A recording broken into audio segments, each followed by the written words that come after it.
What's up, guys? It's me back with another video, back with another NASCAR Diecast review. And to my buddy Ninja Chris, this one's for you. This is Kurt Busch's number 45 MoneyLion Camry, Toyota Camry 423XI Racing.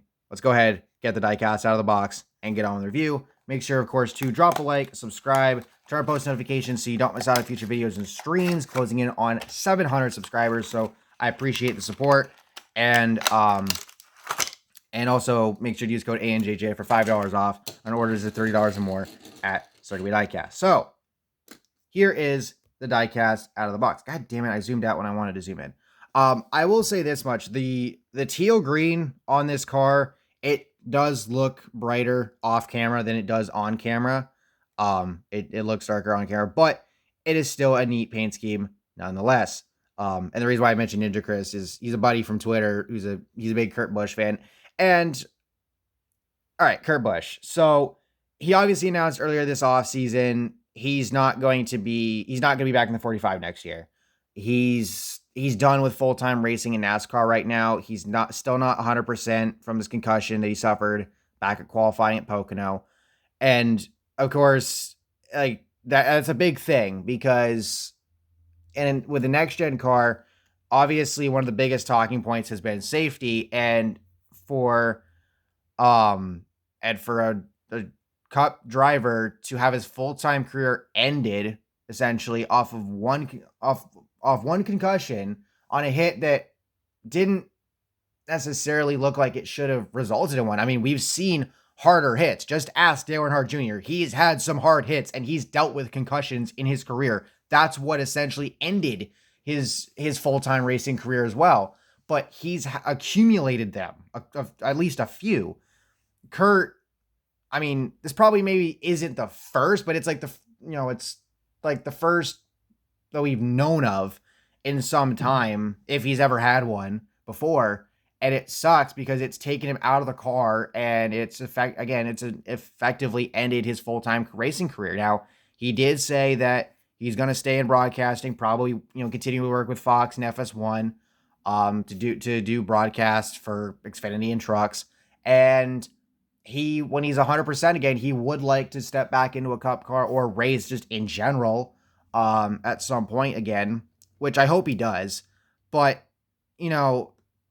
it's a sad way to go out for someone who's had one hell of a career. I mean, just, him and his brother Kyle, cut from the same cloth, Las Vegas kids, brash, cocky in their youth, especially getting into NASCAR and, with the Cup Series. We all know the exploits with Jimmy Spencer back in the day. And then for Kurt, of course, he wins the championship in 2004, in the first year of the chase, or, what have you, which of course would go on to become the playoffs as we know today. But when you look at everything that he's dealt with, all the struggles that he's been through, and to be fair, he's brought a bunch of it on himself, some of the, comments and things of that nature. But a lot, like, you could ask around like NASCAR Twitter or NASCAR fans in general, especially not just asking Kurt fans, but like fans in general, for the most part, a lot of people I think will tell you they used to hate Kurt back in the day. They used to hate his antics. They just hated him. But he's gone from a guy who has been virtually hated by a lot of the fan base, and probably by other drivers too, to a guy who is beloved and respected, and has grown so much as a man and as an individual. And he's really grown from all the things that he's dealt with, whether it be his fault or just something he just was involved in, or not necessarily involved in, but, caught up in, he, like I've said before, and I fully stand by it, you could legitimately make 2 ESPN 30 for 30 specials on the Busch brothers, and it would be, oh my God, that rear end is so freaking skewed. Jesus Christ. But as I was saying, you can legitimately do a whole ass 30 for 30 on each of the Busch brothers and their NASCAR careers, and there'd be so much to talk about. It's crazy.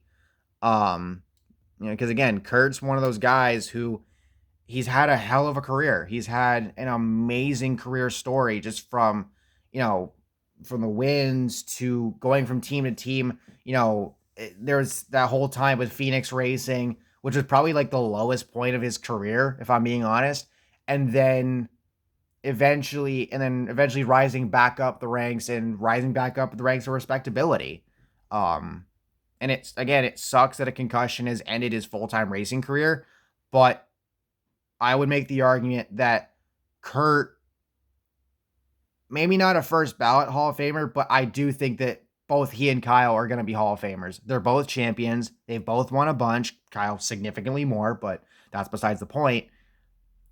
And it just, again, Kurt's story, it's one that you can make a documentary out of.